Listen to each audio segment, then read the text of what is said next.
With the US movie release of Dune, the hype around this book has never been this high, so I had to revisit it after many, many years. And man, it's good. And do I have the perfect drink pairing? What? Water? Is that cheating? Is that too easy? All right, fine. Now that's a proper pairing. Let's drink about it.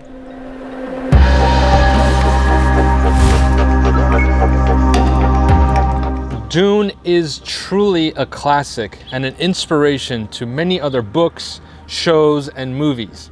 Before we had House Stark and House Targaryen, we had House Atreides and House Harkonnen. Before the desert-dwelling warrior nomads that lived in the threefold land known as the Aiel, we had the desert warrior Fremen who lived on planet Arrakis. Now, I'm not saying that Robert Jordan stole the idea for the Aiel from Dune, but we know that he got his inspiration from a lot of places, and it wouldn't surprise me if Dune was one of those.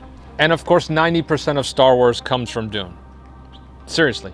Everything from some of the makeup of the planets to the Empire to Princess Leia were all inspired by Dune. Check out this Nerdist article if you don't believe me. It goes through all of the similarities. Now, the story of Dune, of course, differs. The story revolves around one of the major houses taking control of a planet that has melange on it, a very expensive spice that has various applications and is super, super valuable. And the planet that has the spice is called Arrakis, a desert world with some natives who live there, along with these giant worms.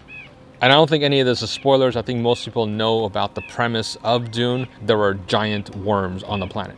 Now, most of the story revolves around various people trying to jockey for position to gain influence and power in order to be able to control the spice. And that's as far as I'll take the actual plot. But there are a few interesting things about the way Dune is written. Herbert has written this intentionally, I think, to provoke thought and discussion. Discussions that were relevant back in the 60s when he wrote this, and even more relevant in some ways today. Topics in here include the power that religion sways over people, world ecology and how we interact with it, one's free will versus fate, the importance of family and legacy, fear on an individual level and to society. And of course, political discourse and how it affects society as well, which is super relevant today. In fact, politics plays a huge role in this book. The plotting, backstabbing, jockeying for position to gain influence is all on full display here. And there are entire chapters of people just talking and trying to sway and influence one another in subtle and sometimes very direct manner. So if you're the type of person who enjoys that political intrigue and that discourse, then you're gonna love some of the chapters in this book. Now, one of the interesting things about the way Herbert has decided to write this book, love it or hate it, is that it's written in omnipresent narrator. Unlike most books where you have the POV of one character and you're inside their head and seeing the world through their eyes, in Dune, you're in everybody's head and seeing it from everybody's eyes. You get to read the internal dialogue and know the intentions of all the characters all the time. And I don't think it was necessary for Herbert to go that route. Not to say that I know better than the author, the book is great, but I think a traditional POV would have been just fine as well. In fact, sometimes it's nice when you don't know what some of the characters are thinking or try to interpret what they're thinking through their actions. This eliminates that altogether, which is, I guess, good and bad.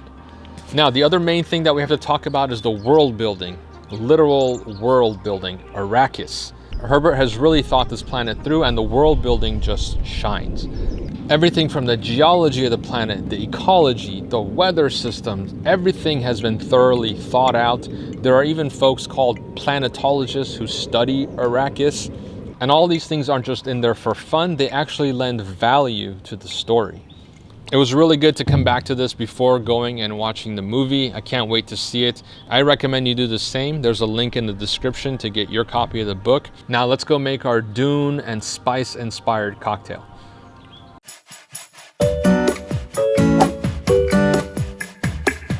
Frank Herbert's Dune, an older sci-fi book that revolves around the theme of spice. And I thought, what better drink pairing than to make an equally old drink, an old fashioned, that also is laden with spice.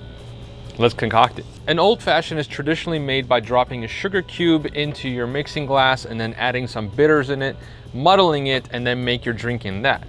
But we want to incorporate that spice factor, so we're going to make a honey spice syrup to go into our old fashioned, and here's how you make that.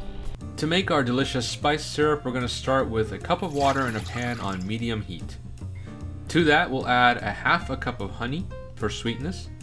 And then we'll go in with our spices. Here we have a couple of cinnamon sticks, and then a teaspoon or so of cardamom, maybe a little bit more, and then a little bit of chopped up fresh ginger, followed by some orange peel. And to round out some of the spices, star anise plus nutmeg. And yes, this is what whole nutmeg looks like. If you can get it, it's great. Just be careful with the nutmeg because too much of it will be overpowering in our drink. And let that all simmer for about 10 minutes and then strain into a container. Now make sure you let that syrup cool down before you start making your drink, otherwise your ice is gonna melt like right away. The first thing you wanna do is put about a bar spoon of this syrup into your drink. Now this is pretty sweet, so go easy on it. You can always add more if you want it to be a little bit sweeter. To the mixture, you traditionally add aromatic bitters, so we're gonna go in with a couple of dashes of this. And you can also incorporate a little bit of orange bitters. I think it'll complement the mixture that we made perfectly. A couple dashes of that. Now it's time to incorporate the main event, the bourbon. Now I'm using a high proof bourbon. This is 52% alcohol. I think you need that higher proof to stand up to the flavors that we've incorporated into our syrup here. So we're gonna go in with 2 ounces of bourbon. Feel free to use whatever you have on hand, but I'm going with this one.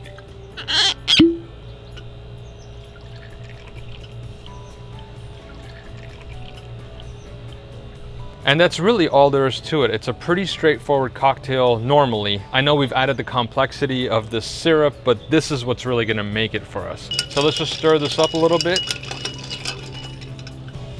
Then we're gonna get out a chilled glass. And if you wanna take your cocktail game to the next level, get one of these giant ice cube molds. This will prevent your drink from getting diluted, and an old fashioned is a sipping drink, and you don't want it to get watered down as you're taking sips. I have a link in the description for this one if you want it. All right, in goes our giant ice cube, and then we're just going to strain it in. Don't worry if your glass isn't filled all the way to the top, it's not really supposed to be. This is how it should look. Then just garnish it with either orange peel or maraschino cherries, or both. I'm gonna go in both. You don't need the stem. And there we are, a spiced old fashioned inspired by the book Dune. That may be the best cocktail I've made on this channel. That syrup is something else, man. You can really pick up those spice notes. The cardamom for sure is very forward in here, and you do get a hint of that nutmeg that we sprinkled in. Man, this is yummy. I think this syrup can actually be used like in teas and other preparations as well. This is fantastic stuff. Liquid ambrosia. I'll catch you guys in the next one. Cheers.